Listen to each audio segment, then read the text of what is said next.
మనం ప్రస్తుతం ఈ గోదావరి జిల్లాల వరకు ముఖ్యంగా శ్రీకాకుళం నుంచి గోదావరి జిల్లాల వరకు ఉన్నటువంటి ఎలక్షన్ పర్సెంటేజ్ని అనాలిసిస్ చేసేటువంటి ప్రయత్నం చేశాం. మా రిపోర్టర్లతో మాట్లాడడం. ఇప్పుడు కొంత కృష్ణా జిల్లా నుంచి కిందికి వెళ్ళేటువంటి ప్రయత్నం చేద్దాం. కృష్ణా జిల్లాలో ఓటర్ టర్నౌట్ చూద్దాం. కృష్ణా జిల్లాలో చూసుకుంటే 2024కు సంబంధించి దాదాపు 84.505% అనేటువంటి నమోదైంది. సో గతంతో పోలిస్తే ఈసారి కృష్ణా జిల్లాలో పోలింగ్ పర్సెంటేజ్ తగ్గింది. 2019లో 84% అనేటువంటిది మనం చూసాము, 84.30.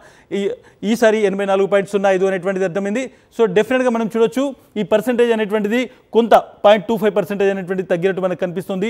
సో కృష్ణా జిల్లాలో కొంతవరకు ఓటింగ్ పర్సెంట్ తగ్గింది. ఇప్పటివరకు రెండు జిల్లాలు, ఒకటి తూర్పుగోదావరి జిల్లా, రెండోది కృష్ణా జిల్లా. ఈ రెండు జిల్లాలో ఓటర్ టర్నౌట్ అనేటువంటిది కొంత తగ్గినట్టు అనిపిస్తుంది. మూడో జిల్లా చూస్తున్నాం గుంటూరు జిల్లా. గుంటూరు జిల్లాలో 2024లో 78.81%. కంపేర్ టు 2019లో చూసుకుంటే 79.40%. ఇక్కడ కూడా కొంత ఓట్ పర్సెంటేజ్ తగ్గింది. సో దీన్ని ఎందుకు తగ్గింది అనేటువంటిది కూడా మనం రిపోర్టర్లతో మాట్లాడదాం, దీన్ని అనలైజ్ చేద్దాం. డెఫినెట్గా గుంటూరు జిల్లాలో కొంత పర్సెంటేజ్ తగ్గింది. బట్ డెఫినెట్గా 78.81% అనేది మంచి ఓటింగ్ టర్నౌట్. పల్నాడు లాంటి చోట కొన్ని చోట్ల హింసాత్మక సంఘటనలు జరిగాయి, ముఖ్యంగా దాడులు జరిగాయి. తెలుగుదేశం పార్టీ చాలా చోట్ల బూత్ క్యాప్చరింగ్కు పాల్పడేటువంటి ప్రయత్నం చేసింది.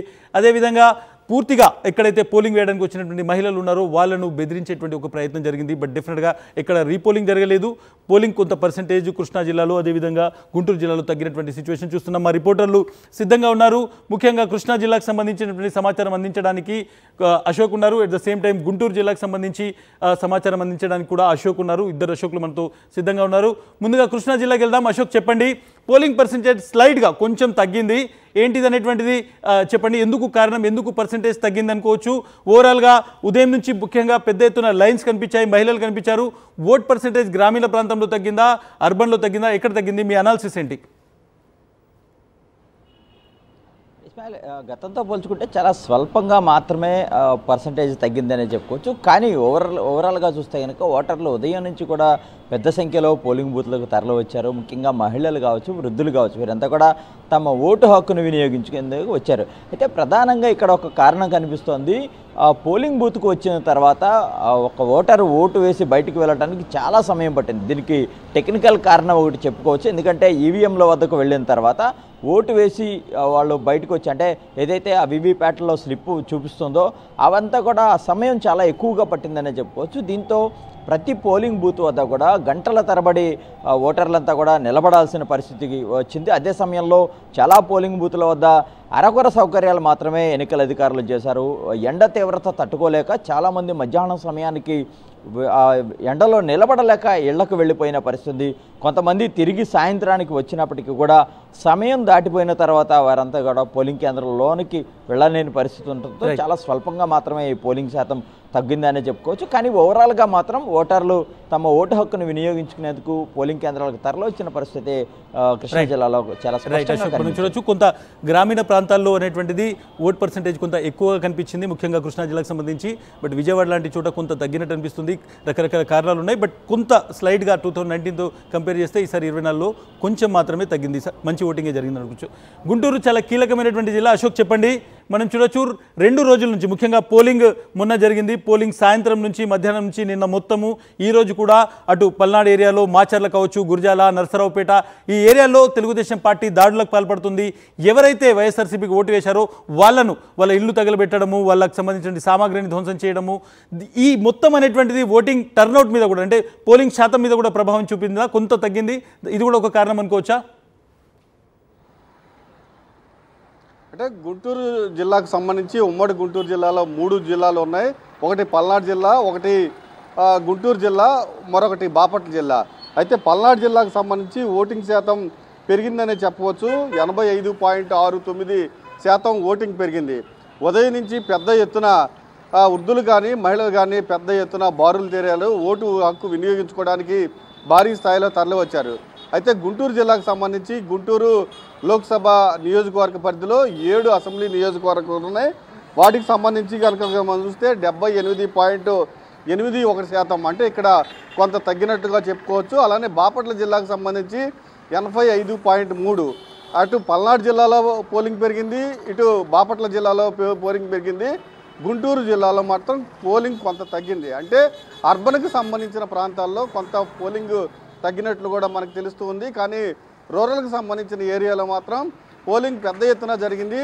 పూర్తిగా పల్నాడు జిల్లాలో దాడులు నిర్వహించిన ఓటింగు జరిగే ప్రక్రియ ఎన్నిక జరిగే ప్రక్రియలో దాడులు తెలుగుదేశం పార్టీ నిర్వహించినా కానీ అక్కడ బాగా ఓటింగ్ జరిగిందని చెప్పుకోవచ్చు. రూరల్ ఏరియాలో పోలింగ్ శాతం పెరిగిందని, కానీ గుంటూరు జిల్లాలో మాత్రమే గుంటూరు 7 అసెంబ్లీ నియోజకవర్గాల్లో కొంత మేరకు మాత్రమే తగ్గింది. మిగిలిన టోటల్ ఓవరాల్గా చూసుకుంటే పోలింగ్ పెరిగినట్లే ఉంది. కొంత తగ్గిన మాట అయితే అర్బన్ ఏరియాలో మాత్రమే తగ్గినట్లు చాలా స్పష్టంగా మనకు కనిపిస్తూ ఉంది.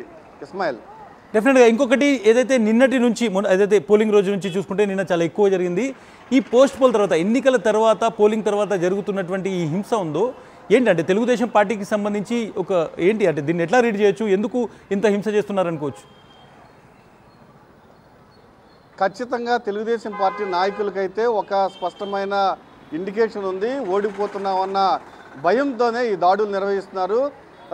పోలింగ్ ప్రక్రియ ప్రారంభమైన దగ్గర నుంచి పెద్ద ఎత్తున మహిళలతో పాటు వృద్ధులు కూడా పెద్ద ఎత్తున తరలి వస్తున్నారు. దానిలో వాళ్ళకి ఒక క్లారిటీ వచ్చేసింది. ఖచ్చితంగా ఏ ఓటు ఎవరికి పడుతుందో వాళ్ళకి ఒక క్లారిటీ వచ్చేసింది.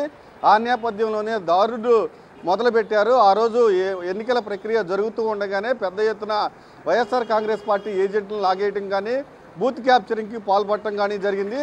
దాని తర్వాత అనంతరం కూడా గ్రామాల్లో మీరు మాకు ఓటు వేయలేదు, వైఎస్ఆర్ కాంగ్రెస్ పార్టీకి మాత్రమే మీరు ఓటు వేసారంటూ ఇళ్లపైన బలి దాదాపు 40 గ్రామాల్లో విధ్వంసం సృష్టిస్తూ ఉన్నారు. ఇప్పటికి కూడా ఆ విధ్వంసం కొనసాగుతూనే ఉంది. తెలుగుదేశం నాయకులకైతే ఖచ్చితంగా చాలా స్పష్టంగా ఒక క్లారిటీ వచ్చేసింది. వైఎస్ఆర్ కాంగ్రెస్ పార్టీకి భారీ స్థాయిలో ఓట్లు పడ్డాయన్న ఒక క్లారిటీతోనే దాడులు జరుగుతున్నట్టు మనకు తెలుస్తూ ఉంది. ఇస్మాయిల్, రైట్ అశోక్, చూడొచ్చు అశోక్ చెప్తున్నారు చాలా స్పష్టంగా. ముఖ్యంగా పల్నాడు ఏరియాలో మాచర్ల, గురజాల, నరసరావుపేట ఈ ఏరియాలో బీసీలు అదేవిధంగా ఎవరైతే దళితులు ఉన్నారో పేదవాళ్ళు ఉన్నారో వాళ్ళ ఇళ్ల మీద దాడులు జరుగుతున్నాయి. వాళ్ళు వైఎస్ఆర్సీపీకి ఓటు వేశారు అనేటువంటి ఒక అక్కస్తో వాళ్ళ మీద దాడి జరుగుతున్నాయి. చాలా స్పష్టంగా పెత్తందారులు పేదల మీద దాడులు చేస్తున్నారు అనేటువంటిది ఓటింగ్ సరళిన తర్వాత మనకు చాలా స్పష్టంగా అర్థమవుతుంది. సో డెఫినెట్గా ఈసారి పేదలు ఎవరికి ఓటు వేశారు, పెత్తందారులు ఎవరు అనేటువంటిది కూడా చాలా స్పష్టంగా అర్థమవుతుంది. మనం శ్రీకాకుళం నుంచి అదేవిధంగా గుంటూరు వరకు ఉన్నటువంటి పోలింగ్ సంబంధించినటువంటి సరళిని ఇప్పటివరకు డిస్కస్ చేశాం. పోలింగ్ సరళి ఏ విధంగా జరిగింది, గ్రామీణ ప్రాంతాల్లో ఎందుకు మహిళలు అదేవిధంగా వృద్ధులు పెద్ద ఎత్తున ఓటు వేశారనేటువంటి అంశం మీద కూడా చర్చిస్తున్నాం. ఇప్పటి వరకు శ్రీకాకుళం జిల్లా నుంచి మొదలు పెడితే గుంటూరు వరకు, ఉమ్మడి గుంటూరు జిల్లా వరకు ఉన్నటువంటి పోలింగ్ సరళికి సంబంధించి మా రిపోర్టర్లు అదేవిధంగా ప్రజాప్రతినిధులకు సంబంధించినటువంటి ఆలోచనలు వాళ్ళ విశ్లేషణ తీసుకునేటువంటి ప్రయత్నం చేశాం. ఇప్పుడు కొంత ముందుకెళ్తాము. నిజంగానే ఒంగోలు, నెల్లూరు పోలింగ్ సరళి అనేటువంటిది కూడా చాలా ఇంపార్టెంట్. ఈ జిల్లాలు అనేటువంటివి రాష్ట్రంలో ఎవరి ప్రభుత్వం ఏర్పడుతుందనే దాని మీద కూడా చాలా కీలకమైనటువంటి ప్రభావం చూపెడతాయి. కాబట్టి ఈ 2 జిల్లాలకు సంబంధించినటువంటి డేటా కూడా చూసేటువంటి ప్రయత్నం చేద్దాము. ప్రస్తుతం నెల్లూరుకు సంబంధించి 2024లో 79.63% అనేటువంటిది పోలింగ్ శాతం నమోదైంది. 2019లో ఇది 88.60%. చాలా తక్కువ. మనం చూసుకుంటే దాదాపు 9% పోలింగ్ టర్నౌట్ అనేటువంటిది ఇక్కడ తక్కువైంది అనేటువంటి చాలా స్పష్టంగా అర్థమవుతుంది. సో డెఫినెట్గా నెల్లూరులో పోలింగ్ టర్నౌట్ గతంతో పోలిస్తే తగ్గింది, చాలా పెద్ద ఎత్తున తగ్గింది. ఎందుకు తగ్గింది అనేటువంటిది కూడా మనం దీనిపైన చర్చించేటువంటి ప్రయత్నం చేద్దాం. At the same time Nellore తర్వాత మరొక ఇంపార్టెంట్ జిల్లా ప్రకాశం జిల్లా దగ్గరికి వెళ్దాం. ప్రకాశం జిల్లాలో ఇప్పుడు 87% పోలింగ్ అనేటువంటిది 87.09 అనేటువంటిది ఇప్పుడు కనిపిస్తున్నటువంటి పర్సెంటేజు. బట్ 2019లో 85.80% అనేటువంటిది, అంటే దాదాపు 2% అంటే 1.5% అనేటువంటిది పెరిగింది, కొంత ప్రకాశం జిల్లాలో పెరిగింది. ఈ 2 జిల్లాలకు సంబంధించినటువంటి అంశాలపై మాట్లాడడానికి నాతో పాటు 2 జిల్లాల నుంచి మా ప్రతినిధులు, ముఖ్యంగా నెల్లూరు నుంచి వెంకటనారాయణ, అదేవిధంగా ప్రకాశం జిల్లా నుంచి శ్రీనివాస్ ఇద్దరు రెడీగా ఉన్నారు. వాళ్ళతో మాట్లాడి ఆ జిల్లాకు సంబంధించినటువంటి పోలింగ్ సరళిపైన చర్చించేటువంటి ప్రయత్నం చేద్దాం. ముఖ్యంగా ఫస్ట్ నెల్లూరు వెళ్దాం. నెల్లూరులో నారాయణ చెప్పండి, ఎందుకు ఈసారి దాదాపు 9.9% పోలింగ్ అనేటువంటిది 2019తో కంపేర్ చేస్తే తగ్గినట్టు కనిపిస్తుంది? ఎందుకు ఈ జిల్లాలో ఓటింగ్ పర్సెంట్, చాలా చోట్ల ఓటింగ్ పెరిగింది కానీ నెల్లూరులో తగ్గింది, ఎందుకు ఈ పర్సెంటేజ్ తగ్గింది అనుకోవచ్చు? ఎస్ ఇస్మాయిల్, ఉమ్మడి నెల్లూరు జిల్లా విషయానికి వస్తే గతంలో కంటే ఈసారి పోలింగ్ శాతం తక్కువగా నమోదని చెప్పుకోవచ్చు. అధికారుల తరపు నుంచి కూడా అనేక ప్రచార కార్యక్రమాలు నిర్వహించారు. ఓటు యొక్క వినియోగం పైన కూడా చాలా కార్యక్రమాలు నిర్వహించినప్పటికీ కూడా ఓటర్లు చాలామంది ఆసక్తి చూపలేదనే విషయం మనకు స్పష్టంగా తెలుస్తుంది. ముఖ్యంగా ఏదైతే పట్టణ ప్రాంతాల్లోని ఓటర్లు తమ ఓటు హక్కును వినియోగించుకునేందుకు పెద్దగా ఆసక్తి చూపలేదు. అయితే గ్రామీణ ప్రాంతాలకు సంబంధించి ఏదైతే నెల్లూరు రూరల్ కావచ్చు, కావలి, సర్వేపల్లి, అలాగే ఉదయగిరి ప్రాంతాలకు సంబంధించి అయితే ఎక్కువగా తమ ఓటు హక్కుని వినియోగించుకున్నటువంటి పరిస్థితి కనిపిస్తుంది. ముఖ్యంగా ఆ రోజు పోలింగ్ రోజు చూసుకున్న మనం మహిళలు వృద్ధులు పెద్ద ఎత్తున పోలింగ్ కేంద్రాలకి తరలివచ్చారు. గ్రామీణ ప్రాంతాలకు సంబంధించిన ఓటర్లే ఎక్కువగా వచ్చి తమ ఓటు హక్కును వినియోగించుకున్న పరిస్థితి కనిపిస్తుంది. ఎందుకంటే కొన్ని నియోజకవర్గాల్లో పోలింగ్ శాతం ఎక్కువగా నమోదైంది, కొన్ని నియోజకవర్గాల్లో చాలా తక్కువ నమోదైంది. అయితే పోలింగ్ శాతం ఎక్కడైతే ఎక్కువగా నమోదైన ప్రాంతాల్లో మాత్రం ఒక ఆసక్తికరమైన చర్చ నడుస్తుంది. ఎవరికి పెరిగిన పోలింగ్ శాతం ఎవరికి నష్టం చేకూరుస్తుంది, ఎవరికి లాభం చేకూరుస్తుందనే విషయంపై గత 2-3 రోజుల నుంచి ఆసక్తిమైన చర్చ నడుస్తుంది. ఎందుకంటే గ్రామీణ ప్రాంతాల్లో వైఎస్ఆర్ కాంగ్రెస్ పార్టీ అధికారంలోకి వచ్చిన తర్వాత పెద్ద ఎత్తున అభివృద్ధి కార్యక్రమాలు మనం చేశాం. ఎందుకంటే గ్రామీణ ప్రాంతాల్లో గత 2019కి ముందు అధ్వానంగా రోడ్లు ఉన్నాయి. నాడు నేడు ద్వారా అసలు స్కూల్స్ కూడా గతంలో డెవలప్ కాలేటువంటి పరిస్థితి. అయితే వైఎస్ఆర్ కాంగ్రెస్ పార్టీ అధికారంలోకి వచ్చిన తర్వాత గ్రామీణ ప్రాంతాల్లో రూపురేఖలు పూర్తిగా మారాయి. వాలంటీర్ వ్యవస్థను తీసుకొచ్చాము, సచివాలయ వ్యవస్థను అందుబాటులో తీసుకొచ్చాము, రోడ్లను రూపురేఖలు తీసుకొచ్చిన పరిస్థితి. అలాగే మనం చూడొచ్చు నెల్లూరులో అర్బన్ ఓటింగ్ అనేటువంటిది తగ్గింది, at the same time rural voting అనేటువంటిది పెరిగింది. సో డెఫినెట్గా రూరల్ ఓటింగ్ అనేటువంటిది వైఎస్ఆర్సీపీకి అనుకూలంగా ఉండేటువంటి అవకాశం ఉంది అనేటువంటి ఒక చర్చ జరుగుతుంది. ఎందుకంటే రూరల్లో బాగా పెరిగినటువంటి ఓటింగ్ ఈసారి డెఫినెట్గా నెల్లూరు మీద చాలా ఆసక్తి ఉంది. అక్కడ నుంచి విజయసాయిరెడ్డి ఎంపీగా పోటీ చేస్తున్నారు. సో డెఫినెట్గా దాని మీద కొంత ఆసక్తి ఉంది. అర్బన్ ఓటింగ్ తగ్గడం అనేటువంటిది ఎటువంటి రిజల్ట్స్ ఇస్తుందో అనేటువంటిది కూడా మనం చూడాలి. ఒకసారి ప్రకాశం జిల్లాకి వెళ్దాం. ఒంగోలులో శ్రీనివాస్ ఉన్నారు. శ్రీనివాస్, చాలా ఇంట్రెస్టింగ్గా ఫ్యాక్ట్ గతంలో చూసుకుంటే కొంత పెరిగినట్టు అనిపిస్తుంది.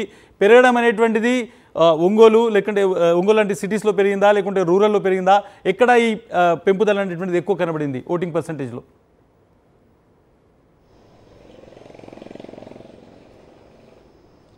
ఇస్మాయిల్, ప్రధానంగా 2019 ఎన్నికలు అలాగే ఇప్పుడు జరిగినటువంటి ఎన్నికలు కానీ చూసుకుంటే ఖచ్చితంగా 4% ఇక్కడ పోలింగ్ పర్సెంటేజ్ పెరిగిందనే చెప్పాలి. గతంతో పోల్చుకుంటే గతంలో కేవలం 83% పరిమితమై దాన్నే హైయెస్ట్గా చెప్పుకునే పరిస్థితులు. అయితే ఈసారి దాన్ని మించి 87.09% జిల్లాలో వచ్చినట్టు నిజంగా ఒక రకంగా ఆశ్చర్యకరంగా ఉంది. ఓటర్లలో అత్యంత చైతన్యవంతంగా ఓట్లేసినట్టుగా మనం చెప్పొచ్చు. ప్రధానంగా ప్రకాశం జిల్లాలంటే పశ్చిమ ప్రాంతం అత్యంత కరువు ప్రాంతంగా ఉండే ప్రాంతం, వలస జీవులు ఎక్కువగా ఉండే ప్రాంతం. వీళ్ళంతా కూడా వైఎస్ఆర్ కాంగ్రెస్ పార్టీ ప్రభుత్వం ఏదైతే వైఎస్ఆర్ కాంగ్రెస్ ప్రభుత్వం అమలు చేసినటువంటి స్కీమ్స్కి సంబంధించినటువంటి లబ్ధిదారులు ఎక్కువగా ఉండడానికి అవకాశం ఉంది. ఒంగోలుతో పోల్చుకుంటే అర్బన్ ప్రాంతం కాబట్టి మిగిలినటువంటి ప్రాంతం ఏదైతుందో పశ్చిమ ప్రకాశం జిల్లాగా చెప్పుకున్నటువంటి ప్రాంతం, అటు దర్శి కానీ, ఎర్రగొండపాలెం కానీ, మార్కాపురం కానీ, గిద్దలూరు కానీ, కనిగిరి కానీ, ఈ ప్రాంతాలన్నీ కూడా ప్రభుత్వ పథకాలు అత్యంత 100% అందిన ప్రాంతాలుగా కూడా మనం చెప్పుకోవడానికి అవకాశం ఉంది. ఈ ఓటర్ల చైతన్యం చూస్తే ఖచ్చితంగా ఇక్కడ ఉన్నటువంటి అనలిస్టులు చెప్తున్న దాన్ని బట్టి చూస్తుంటే ఖచ్చితంగా ప్రభుత్వ పథకాల లబ్ధిదారులు సంబంధించినటువంటి వాళ్ళలో ఎక్కువగా స్పందన లభించిందని చెప్తున్నారు. ఉదయం 6 గంటలకే పోలింగ్ బూత్ల కాడికి వచ్చినటువంటి వీళ్ళంతా కూడా ఖచ్చితంగా తమ ఓటు హక్కు వినియోగించుకోవాలనే ఒక భావనతోటి వచ్చినట్టుగా మనకు కనబడుతుంది. ఖచ్చితంగా సహజంగా చూసుకుంటే ఎండ ఎక్కువగా ఉన్నటువంటి జిల్లాగా ఉంటుంది కాబట్టి ప్రకాశం జిల్లాలో అత్యధికంగా టెంపరేచర్ నమోదైనటువంటి పశ్చిమ ప్రకాశంలో కూడా మధ్యాహ్నం లంచ్ టైంలో కూడా క్యూ లైన్లలో జనం నిలబడున్నారంటే ఎంత ఆసక్తి చూపించారు ఓటర్లు అనేది కూడా మనం అర్థం చేసుకోవాల్సిన అవసరం ఉంది. ఈ స్కీమ్స్ ఖచ్చితంగా బెనిఫిట్ అయి ఉంటాయని కూడా అనలిస్టులు చెప్తుంటే ఉంది కాబట్టి ఖచ్చితంగా ప్రభావం చూపుతుంది. ఖచ్చితంగా ఓటర్ల చైతన్యం అనేది నిజంగా అది ప్రభుత్వానికి అనుకూలంగా ఉంటుందని కూడా చెప్పే ప్రయత్నం జరుగుతుంది. Right, thank you Srinivas. మనం చూడొచ్చు నెల్లూరు ప్రకాశం జిల్లాలకు సంబంధించినటువంటి డేటాను మనం చూసాం. ప్రకాశం జిల్లాలో గతంతో కంటే ఇంకా రికార్డు స్థాయిలో పోలింగ్ నమోదైంది. కానీ నెల్లూరు జిల్లాలో దాదాపు 8-9% అక్కడ పర్సెంటేజ్ తగ్గింది. దీనికి సంబంధించిన అనాలిసిస్ చూసాం. ఇప్పుడు అందరూ ఆసక్తిగా ఎదురు చూస్తున్నటువంటి రాయలసీమ జిల్లాలకు సంబంధించినటువంటి పోలింగ్ పర్సెంటేజ్ని చూద్దాం. చాలా ఇంపార్టెంట్ జిల్లాలు, ముఖ్యంగా కడప జిల్లా పులివెందుల నుంచి ముఖ్యమంత్రి జగన్మోహన్ రెడ్డి పోటీ చేస్తున్నారు. చిత్తూరులోని కుప్పం నుంచి చంద్రబాబు నాయుడు పోటీ చేస్తున్నారు. అవి రెండు కూడా రాయలసీమ ఏరియాలో ఉంటాయి. ఇక్కడ ప్రజలు ఏ విధంగా ఓటు వేశారు, పోలింగ్ పర్సెంటేజ్ ఎట్లా ఉందో చూసేటువంటి ప్రయత్నం చేద్దాం. ముందుగా మనం చిత్తూరు వెళ్దాం. చిత్తూరులో 84.70% 2019 నంబర్ చెప్తున్నాను. 84.70% ఉంటే ఇప్పుడు 87.09%, అంటే దాదాపు 2.5-3% అనేటువంటిది పోలింగ్ ఇక్కడ ఎక్కువగా నమోదైంది. చిత్తూరులో ఓటర్ టర్నౌట్ అనేటువంటిది ఎక్కువ నమోదైంది. ఒక నంబర్ కూడా చెప్తాను, కుప్పం నంబర్ అనేటువంటిది దాదాపు 90% వరకు కుప్పంలో ఈసారి పోలింగ్ నమోదైంది. కాబట్టి దీనికి సంబంధించి అనాలిసిస్ చేద్దాం. చిత్తూరు జిల్లా తర్వాత మరొక జిల్లాకు సంబంధించినటువంటి ఏదైతే డేటా ఉందో దాన్ని చూసేటువంటి ప్రయత్నం చేద్దాం. చిత్తూరు తర్వాత అనంతపురం జిల్లా ముఖ్యంగా 81.08% ఈసారి నమోదైంది. గతంలో 80.70% స్లైడ్గా పెరిగింది. కొంత పెంపుదల కనిపిస్తుంది. ముఖ్యంగా అనంతపురం జిల్లాలో ఈసారి కొంత ఓట్ పర్సెంటేజ్ అనేటువంటిది ఇంప్రూవ్ అయినట్టు కనిపిస్తుంది గతంతో పోలిస్తే. అనంతపురం తర్వాత మరొక జిల్లా కర్నూలు జిల్లాను చూద్దాం. కర్నూలు జిల్లాలో 75.50 2019లో, 2024 వచ్చేసరికి 76.42%, అంటే దాదాపు 1% పోలింగ్ అనేటువంటిది ఈసారి పెరిగింది అనేటువంటిది మనకి ఇక్కడ అర్థమవుతుంది. సో డెఫినెట్గా పోలింగ్ పర్సెంటేజ్ అనేది కొంత పెరిగినట్టు కనిపిస్తుంది. వైఎస్ఆర్ కడప జిల్లాలో మనం చూసుకుంటే 79.20% నుంచి 79.58% ఈసారి పోలింగ్ పర్సెంటేజ్ అనేటువంటిది పెరిగింది. దాదాపు 0.38% అనేటువంటిది గ్రోత్ కనిపిస్తుంది. ఈ 4 జిల్లాలకు సంబంధించి ఓటింగ్ సరళి పోలింగ్ జరిగినటువంటి తీరు ఏ విధంగా ఉందో మనం చూసేటువంటి ప్రయత్నం చేద్దాం. నాతో పాటు మా జిల్లా రిపోర్టర్లు యాడ్ అవుతున్నారు, వాళ్ళతోని మాట్లాడదాం. ముఖ్యంగా అనంతపురం నుంచి శివారెడ్డి, అదేవిధంగా తిరుపతి, చిత్తూరు జిల్లాల నుంచి మూర్తి, కర్నూలు నుంచి లోకేష్ సిద్ధంగా ఉన్నారు. ముందుగా చిత్తూరు వెళ్దాం. తిరుపతిలో మా ప్రతినిధి మూర్తి ఉన్నారు. మూర్తి, చెప్పండి, కుప్పంలో దాదాపు 90% పోలింగ్ నమోదైంది. చిత్తూరులో కొంత పోలింగ్ పర్సెంటేజ్ పెరిగినట్టు కనిపిస్తుంది. ఎట్లా ఉంది? అర్బన్ రూరల్ డివైడ్ ఉందా? గ్రామీణ ప్రాంతాల్లో ఎక్కువగా పోలింగ్ జరిగిందా? సిటీలో ఎక్కువ జరిగిందా? ఏ విధంగా మీ పోలింగ్ విశ్లేషణ ఏంటి? ఇస్మాయిల్, చిత్తూరు జిల్లాకు సంబంధించి 7 అసెంబ్లీ నియోజకవర్గాల పరిధిలో మొత్తం గతంలో ఎన్నడూ లేని విధంగా ఈసారి అత్యధిక స్థాయిలో పోలింగ్ శాతం నమోదైందని చెప్పాలి. ఈ క్రమంలోనే చిత్తూరు జిల్లాకు సంబంధించి మొత్తం 87.097 అసెంబ్లీ నియోజకవర్గాల పరిధిలో పోలింగ్ శాతం నమోదైంది. పార్లమెంటు విషయానికి వచ్చేసరికి 85.77% పోలింగ్ శాతం నమోదైంది. ప్రధానంగా రూరల్ ఓటింగ్ శాతం చాలా గణనీయంగా పెరిగిందనే చెప్పాలి. ఈ నేపథ్యంలో చిత్తూరు జిల్లాకు సంబంధించి చాలా ప్రధానంగా రాష్ట్ర రాజకీయాల్లో కీలక పాత్ర పోషిస్తున్నటువంటి పెద్దిరెడ్డి రామచంద్రారెడ్డి లాంటి వాళ్ళు ఈ యొక్క చిత్తూరు జిల్లా నుంచే పొంగనూరు నుంచి పోటీ చేస్తున్నారు. పొంగనూరు అసెంబ్లీ నియోజకవర్గానికి వచ్చేసరికి 86.62% పోలింగ్ నమోదైంది. ఈ యొక్క ప్రాంతంలో వైఎస్ఆర్ కాంగ్రెస్ పార్టీకి బలమైనటువంటి పట్టున్న నాయకుడిగా మంత్రి పెద్దిరెడ్డి రామచంద్రారెడ్డి రాయలసీమ రాజకీయాలను శాసిస్తున్నారు. ఆయనకు ఈ యొక్క ప్రాంతంలో మంచి పట్టుంది. గ్రామీణ ప్రాంత ఓటర్లు వైఎస్ఆర్ కాంగ్రెస్ పార్టీ వైపు ఎక్కువగా మొగ్గు చూపారు. ఈ క్రమంలోనే 86.62% ఇక్కడ పోలింగ్ నమోదైంది. మరోవైపు నగిరి నియోజకవర్గానికి వచ్చేసరికి 87.08% పోలింగ్ నమోదైంది. మొదట నగిరి నియోజకవర్గంలో అందరూ అంచనాలు కూడా చాలా తారుమారుగా ఉన్నాయి. కానీ రూరల్ ఓటింగ్ గణనీయంగా పెరగడంతో ఇక్కడ వైఎస్ఆర్ కాంగ్రెస్ పార్టీ అభ్యర్థినిగా పోటీ చేస్తున్నటువంటి మంత్రి ఆర్కే రోజాకు గెలుపుకు సునాయాసంగా యొక్క అవకాశాలు కనిపిస్తున్నాయి. గతంతో పోలింగ్ శాతం తక్కువగా ఉంటే రాష్ట్ర ముఖ్యమంత్రి సంక్షేమ పథకాల పనితీరు మహిళలు ఓవరాల్గా చూసుకుంటే చిత్తూరు ఉమ్మడి జిల్లా వరకు చూసుకుంటే, అంటే తిరుపతి జిల్లా అదేవిధంగా చిత్తూరు జిల్లా రెండు కలుపుకొని చూసుకున్నప్పుడు తిరుపతి సిటీ ఓటింగ్ ఎట్లా ఉంది, తర్వాత రూరల్ ఓటింగ్ ఎట్లా ఉంది? ముఖ్యంగా చిత్తూరు జిల్లా రూరల్ ఓటింగ్ని ఎట్లా కంపేర్ చేస్తారు మీరు? ఖచ్చితంగా తిరుపతి జిల్లాలో, ఉమ్మడి చిత్తూరు జిల్లాలో యొక్క చాలా తక్కువ స్థాయిలో పోలింగ్ నమోదైన అసెంబ్లీ స్థానం ఏదైనా ఉందో అంటే ఒక తిరుపతి అసెంబ్లీ నియోజకవర్గంగానే చెప్పుకోవచ్చు. 63.25% ఇక్కడ పోలింగ్ నమోదైంది. మిగిలిన చోట అన్ని చోట్ల కూడా 80%, 79% పోలింగ్ నమోదైంది. ఈ క్రమంలో రూరల్ ఓటింగ్ వరకు వచ్చేసరికి గణనీయమైనటువంటి మార్పులు క్షేత్రస్థాయిలో ఉన్నాయి. ప్రధానంగా రూరల్ ఓటింగ్ లో ఎక్కువగా గ్రామీణ ప్రాంత ప్రజలందరూ కూడా తమ యొక్క ఓటు హక్కును వినియోగించుకున్నారు. ప్రధానంగా కుప్పం నియోజకవర్గం తీసుకుంటే మాజీ ముఖ్యమంత్రి తెలుగుదేశం పార్టీ అధినేత చంద్రబాబు నాయుడు పోటీ చేస్తున్నటువంటి ఈ యొక్క ప్రాంతంలో గత అసెంబ్లీ ఎన్నికల్లో 73% పోలింగ్ నమోదైతే ఈసారి మాత్రం 89.88% పోలింగ్ నమోదైంది. ఈ యొక్క ప్రాంతంలో 2,25,775 మంది ఓటర్లు ఉంటే 2,20,920 మంది ఓటర్లు వినియోగించుకున్నారు. ఒక విషయం చూస్తాను, కుప్పంలో చాలా సంవత్సరాల నుంచి దాదాపు 15-20 సంవత్సరాల నుంచి వినిపిస్తున్న మాట ఏంటంటే కుప్పంలో ఫ్రీ అండ్ ఫెయిర్ ఎలక్షన్ జరగదు, భయపడతారు ఓటర్లు వచ్చి వేయడానికి అనేటువంటిది ఒకటి ఉంది. కానీ ఈసారి భయం లేకుండా ఓటర్లు బయటకు వచ్చి ఓటు వేశారనుకోవచ్చా? దాదాపు పెద్ద ఎత్తున మనం ఓటింగ్ పర్సెంటేజ్ పెరిగినట్టు కనిపిస్తుంది. సో ఈసారి కుప్పంలో చాలా మంది ధైర్యంగా ఓటు వేశారనుకోవచ్చా? ఖచ్చితంగా ఈసారి ప్రజలే స్వచ్ఛందంగా తమంతట తాము ఏదైతే రాష్ట్ర ప్రభుత్వం అందించినటువంటి సంక్షేమ పథకాల ఫలితాలు క్షేత్రస్థాయిలో వారి యొక్క తీసుకున్నటువంటి మార్పులకు అనుగుణంగా కుప్పంలో రాష్ట్ర ముఖ్యమంత్రి జగన్మోహన్ రెడ్డి ఒకటే చెప్పారు, కుప్పానికి మేలు చేసి ఉంటే కృష్ణా జలాలు మీకు అందించిన తర్వాత హంద్రీనేవా ద్వారా నీళ్లు అందించిన తర్వాత మేము మీ యొక్క ప్రాంతానికి వచ్చి ఓటు అడుగుతాను అని చెప్పారు. అది యొక్క ప్రభావం అనేది క్షేత్రస్థాయిలో చాలా పనిచేసిందని చెప్పుకోవచ్చు. రామకుప్పం మండలం, ఇటు గుడిపాల మండలం, శాంతిపురం మండలాల్లో భారీ ఎత్తున రూరల్ ప్రాంతంలో ఓటింగ్ అంతా కూడా వైఎస్ఆర్ కాంగ్రెస్ పార్టీకి బాగా అనుకూలంగా వచ్చింది. రైట్, మనం చూడొచ్చు. ఒకసారి ఉమ్మడి చిత్తూరు జిల్లా నుంచి అనంతపురం వెళ్దాం. అనంతపురంలో శివారెడ్డి ఉన్నారు. శివారెడ్డి, ఎట్లా చూస్తారు పోలింగ్ పర్సెంటేజ్ అనేటువంటి దాన్ని ఎట్లా చూస్తారు? అర్బన్ రూరల్ డివైడ్ అనేటువంటిది మొత్తం రాష్ట్ర వ్యాప్తంగా కనిపిస్తుంది. గ్రామీణ ప్రాంతాల్లో ముఖ్యంగా మహిళల ఓటింగ్ అనేటువంటిది పెద్దగా కనిపిస్తుంది. దీన్ని ఎట్లా రీడ్ చేస్తారు? మీ విశ్లేషణ ఏంటి దీని మీద? ఇస్మాయిల్, ఉమ్మడి అనంతపురం జిల్లాకు సంబంధించి 14 అసెంబ్లీ కాన్స్టిట్యూన్సీస్ ఉన్నాయి, 2 పార్లమెంటు స్థానాలు ఉన్నాయి.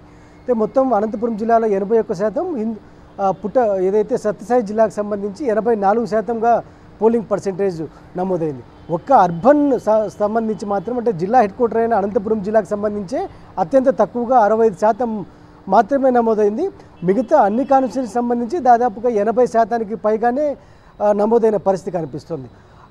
ఏదైతే మహిళలు కావచ్చు, వృద్ధులు కావచ్చు పెద్ద సంఖ్యలో ఓటింగ్లో పాల్గొన్నారు. ఒక అర్బన్ మినహాయిస్తే సెమీ అర్బన్స్లో కూడా బాగా ఎక్కువగా ఓటింగ్ జరిగింది. మనం 14 నియోజకవర్గాలు చూస్తే 12 నియోజకవర్గాల్లో 80% పైగా పోలింగ్ పర్సెంటేజ్ నమోదైంది. ఇందులో మహిళలు, వృద్ధుల భాగస్వామ్యం అత్యధికంగా ఉంది. ఈ నేపథ్యంలోనే అంటే ఒకవైపున సంక్షేమ పథకాల లబ్ధిదారులు కావచ్చు, లేకపోతే ఓటెత్తిన ఉత్సాహం కావచ్చు. ఎందుకంటే ఒక పాజిటివ్ ట్రెండ్ అనేది క్రియేట్ అయిందనే రాజకీయ విశ్లేషణ కూడా అంచనా వేస్తున్న పరిస్థితి కనిపిస్తుంది. ఎందుకంటే ఫ్యాక్షన్ ప్రభావిత ప్రాంతాల్లో కూడా పెద్ద సంఖ్యలో ఓట్లు వేసేందుకు తరలి వచ్చారు. గతంలో వన్ సైడ్గా పోలింగ్ ఏదైతే రిగ్గింగులు జరిగేవో, లేకపోతే సైక్లింగ్ దొంగ ఓట్లు చేసుకునేవో, కానీ ఇక్కడ మాత్రం ఫ్రీ అండ్ ఫెయిర్ ఎలక్షన్ జరగడం, అదేవిధంగా పూర్తి స్థాయిలో ఒక భరోసా ఉంటుందనే ఉద్దేశంతోనే పెద్ద ఎత్తున తరలి వచ్చారు. అందుకే అనంతపురం జిల్లాకు సంబంధించి 14 నియోజకవర్గాలు ఉండగా 12 నియోజకవర్గాల్లో 80% పైగా పోలింగ్ పర్సెంటేజ్ నమోదైంది. ధర్మవరం, కళ్యాణదుర్గంలో అత్యధికంగా 88% దాకా నమోదై కావడం పూర్తి స్థాయిలో విశేషంగానే చెప్పవచ్చు. ఈ ఎన్నికల ఫలితాలపై సర్వత్రా ఉత్కంఠ అయితే నెలకొన్న పరిస్థితి మనం చూడొచ్చు. ముఖ్యంగా రాయలసీమ జిల్లాల్లో చూసుకుంటే చాలా కొంత ఫ్రాక్షన్ ఉంటుంది, లేకుంటే ఇక్కడ ఓటింగ్ జరగదు అనేటువంటి ఒక ఆలోచన ఉంటుంది. బట్ దిస్ టైం చాలా ఫ్రీ అండ్ ఫెయిర్ ఎలక్షన్స్ జరిగాయి. అందుకోసమే కుప్పం లాంటి చోట కూడా పెద్ద ఎత్తున పోలింగ్ పర్సెంటేజ్ నమోదైంది అనేటువంటిది మరి రిపోర్టులు చెప్తున్నారు. కర్నూలు జిల్లా ఉంది, కర్నూలులో లోకేష్తో మాట్లాడదాం. లోకేష్, ఒకసారి చెప్పండి, ఏ విధంగా మొత్తం 14 నియోజకవర్గాలకు సంబంధించి పోలింగ్ సరళి ఎలా ఉండింది? ఉదయం నుంచి పెద్ద ఎత్తున కర్నూలులో ముఖ్యంగా ఆళ్లగడ్డ చూసుకున్నా, కర్నూలు టౌన్ చూసుకున్నా, లేదంటే మనం బనగానపల్లి ఎక్కడికి వెళ్ళినా కానీ పెద్ద ఎత్తున మహిళలు, వృద్ధులు కనిపించారు లైన్లలో. సో పోలింగ్ పర్సెంటేజ్ ఎలా చూస్తారు ఇప్పుడు? ఇస్మాయిల్, మనం చూసుకున్నట్లయితే ఉమ్మడి కర్నూలు జిల్లా సంబంధించిన దాకా గత 2019 ఎన్నికల పోలింగ్ శాతం కన్నా పెరిగిందని చెప్పవచ్చు. ఈ యొక్క నంద్యాల జిల్లాలో చూసుకున్నట్లయితే 82% పోలింగ్ నమోదైంది. ఇక కర్నూలు జిల్లా చూసుకున్నట్లయితే 76% పోలింగ్ శాతం నమోదైన పరిస్థితి. 2019కి ఇప్పటికీ అయితే పర్సెంటేజ్ అనేది పెరిగిందని చెప్పవచ్చు. మీరు చెప్పిన విధంగానే చాలా నియోజకవర్గాల్లో ఈ యొక్క మహిళా ఓటర్లు ఎక్కువగా పోలింగ్ చేసిన పరిస్థితి అయితే కనపడుతుంది. మేజర్ నియోజకవర్గాల్లో కూడా, అంటే అర్బన్ ప్రాంతంలో కూడా ఈ యొక్క పోలింగ్ శాతం పెరిగింది. గత ఏడాది కంటే ఇప్పుడు కర్నూలు నియోజకవర్గం చూసుకున్నట్లయితే గత ఏడాది ఈ యొక్క 59.53% పోలింగ్ నమోదైతే ఈసారి మాత్రం 63.75% పోలింగ్ నమోదైన పరిస్థితి. ముఖ్యంగా ఈ యొక్క కర్నూలు నియోజకవర్గం సంబంధించిన ముస్లిం మైనార్టీలు ఎక్కువగా ఉన్న ఈ యొక్క నియోజకవర్గం. ఈ నియోజకవర్గంలో చూసుకున్నట్లయితే ముస్లింస్ మనం చూసుకున్నాం, ఉదయం నుండి కూడా 7 గంటల నుండి సాయంత్రం పోలింగ్ ముగిసేంత దాకా కూడా ముస్లిం ఓటర్లు అనేది ఎక్కువగా కనపడిన పరిస్థితి. ఎక్కడ కూడా రూరల్ ప్రాంతంలో అయితే మహిళలు, వృద్ధులు ఎక్కువ శాతంగా ఈ యొక్క పోలింగ్ బూత్లలో కనపడినారు. అదే వయసు మీరినప్పటికీ కూడా, వికలాంగులైనప్పటికీ కూడా వేచి ఉండి తమ ఓటుని వినియోగించుకున్న పరిస్థితి అయితే కనపడుతుంది. మొత్తం మీద ఉమ్మడి కర్నూలు జిల్లాలో చూసుకున్నట్లయితే పోలింగ్ శాతం గణనీయంగా పెరిగిందని చెప్పవచ్చు. Ismail, right, thank you Lokesh. మనం చూస్తున్నాం రాయలసీమకు సంబంధించి కర్నూలు, అదేవిధంగా చిత్తూరు, అదేవిధంగా అనంతపురం సంబంధించినటువంటి అనాలిసిస్ చూసాము. దాంతోపాటు మనం ఒక ప్రధానమైనటువంటి జిల్లా వైఎస్ఆర్ జిల్లాకు సంబంధించి చూస్తే వైఎస్ఆర్ జిల్లాలో కూడా పోలింగ్ పర్సెంటేజ్ పెరిగింది. ముఖ్యంగా పులివెందుల్లో పోలింగ్ పర్సెంటేజ్ పెరిగింది. మహిళా ఓటింగ్ అనేటువంటిది, గ్రామీణ ప్రాంతాల్లో ఓటింగ్ అనేటువంటిది వైఎస్ఆర్ కడప జిల్లాలో కూడా పెరిగింది. ఓవరాల్గా రాష్ట్రానికి సంబంధించి పోలింగ్ సరళి మనం చూస్తే గ్రామీణ ప్రాంతాల్లో పెద్ద ఎత్తున పోలింగ్ సరళి పెరుగుతూ వచ్చింది. అది చాలా స్పష్టంగా మనకు ఈరోజు వచ్చినటువంటి లెక్కల్లో కనబడుతుంది. మహిళలు మగవాళ్ళ కంటే, పురుషుల కంటే ఎక్కువ ఓట్లు వేశారనేటువంటి నంబర్ మన దగ్గర వస్తుంది. సాయంత్రం వరకు ఎవరైతే వ్యవసాయ కూలీలు ఉన్నారో, లేదంటే చిన్న చిన్న పనులు చేసుకుంటారో వాళ్ళందరూ కూడా సాయంత్రం ఓటింగ్లో భారీగా పాల్గొన్నారని చూడొచ్చు. నెల్లూరులో కొంచెం డ్రాస్టిక్గా పోలింగ్ పర్సెంటేజ్ తగ్గింది. ఈసారి కుప్పంలో కూడా ఫ్రీ అండ్ ఫెయిర్ ఎలక్షన్ జరిగింది. అక్కడ పెద్ద ఎత్తున ఎవరైతే పోలింగ్ ఓటర్లు ఉన్నారో బయటికి వచ్చి ధైర్యంగా ఓటు వేయగలిగారు అనేటువంటి ఒక డాటా కూడా మనం రీడ్ చేస్తున్నాం. ఇది ప్రజా తీర్పు 2024కి సంబంధించినటువంటి ముఖ్యంగా పోలింగ్ సరళిపైన ఉన్నటువంటి ఒక విశ్లేషణ.